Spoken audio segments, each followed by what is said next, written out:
What's going on, guys, once again? So, I don't know if many of you guys remember me doing a video when I was talking about how you have a lot of people in New York City that are mentally unstable. I've been back in New York now, probably for about a year and a half now.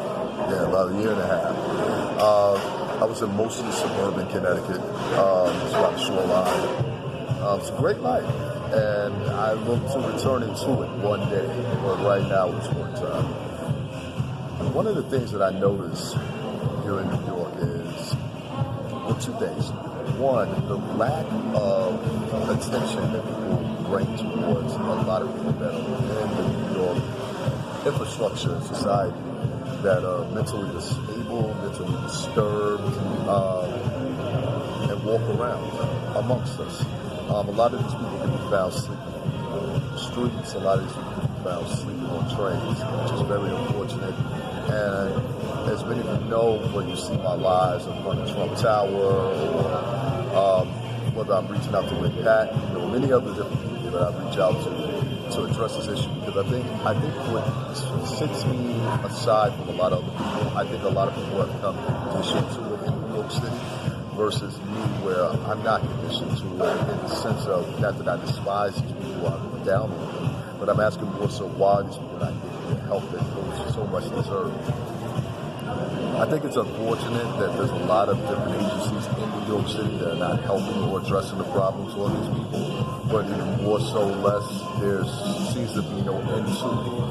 But one of the things that's happening more frequently than enough is that a lot of these emotionally disturbed people, they're unchecked out. And a lot of people don't realize this, but if someone is mentally disturbed, you literally cannot force them to get help. It is a federal law that protects them. More so than another, you see a lot of these people that fall under this premise being veterans. A lot of veterans, a lot of people who are untreated with mental illnesses since they were younger. These people are now 55, 60 years old, and they are amongst the population. There's an acronym that's given to these people. It's called EDP. The police, they registered this, and I'm not sure which stature it falls under. You would have to look that up for yourself. Easy research will show you that. But EDP is an acronym for emotionally disturbed person. Again, EDP, emotionally disturbed person. And there's an alert that they get when they get these type of particular pools. Now, in the video clip I'm about to show you, you're going to see something that many people have become numb to here in New York City, but it is a problem. And you're going to see a man that's actually on a train, and he attempts to attack another man with a hammer.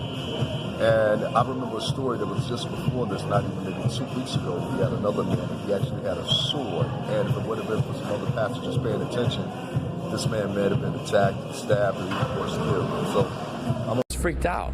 I was freaked out. I'm just a boy from the burbs, from Santa Monica, from LA. I've never had to deal with a situation like this, thank God. Chad Gledhill talking about this jaw-dropping incident on the A train yesterday. A homeless man who'd been sleeping and taking up several seats caused panic when he pulled out a hammer, threatened a passenger who had apparently wanted him to move, then spit at him as he rushed off the train. He then looked for other victims. He came at me, pointed up the hammer, and eventually I started running off. I was like, I'm in New York now. Tragically, incidents like this, emotionally disturbed people acting out, are happening with greater frequency, causing mayhem. These videos on an MTA bus are also from yesterday. Another emotionally disturbed person takes out a utility tool to cut the rubber accordion that connects two sections of an M15 bus on 2nd Avenue between 13th and 14th Streets. He then climbed on the front of the bus, repeatedly stabbed it. He then swung from the mirror and fell to the ground, where the bus driver and several Good Samaritans held him until cops arrived.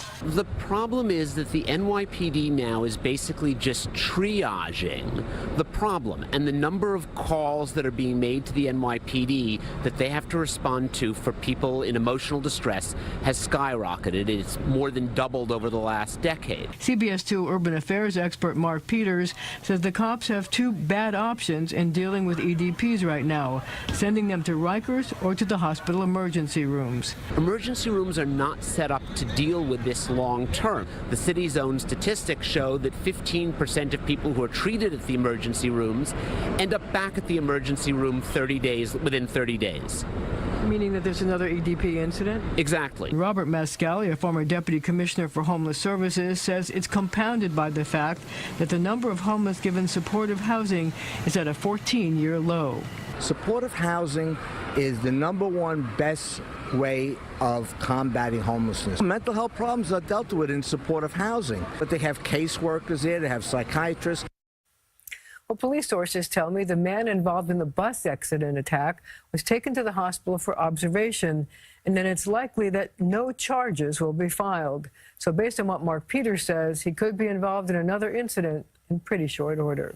Maurice? Okay. Yeah, so as you saw in that video, and what I'm trying to express to a lot of people is there's something that can be done. I don't know what the measures are to be done. I think a lot of it has to do with mental evaluation of a lot of different people that are within that homeless population, a lot of people that are within the demographic, or you want to say, of being mentally disturbed and how they're untreated in New York City. And unfortunately, as it goes, it's going to cause more of a havoc as time goes on. As many times as I always do, point this at Mayor de Blasio, who currently is running for president. Good luck with that one, buddy. He's a failed mayor. And I'm pointing that at people that are a little bit higher than him.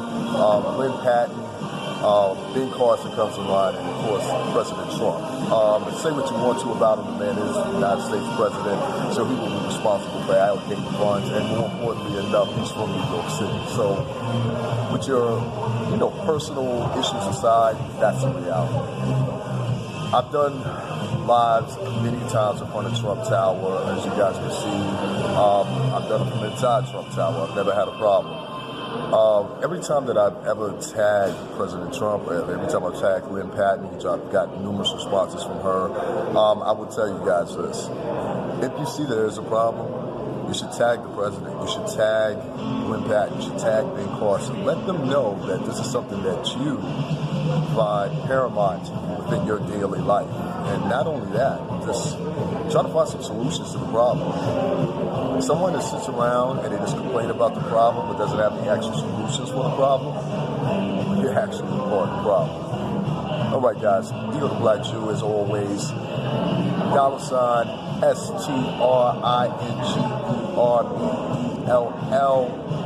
at Cash App. Make sure you donate. Let's keep this channel going. I can guarantee you all of my endeavors, all of the advocacy that I do is sincere, and it will continue with or without your donations. But your donations are appreciated, and that's about it. All right, guys, check the next video coming up soon.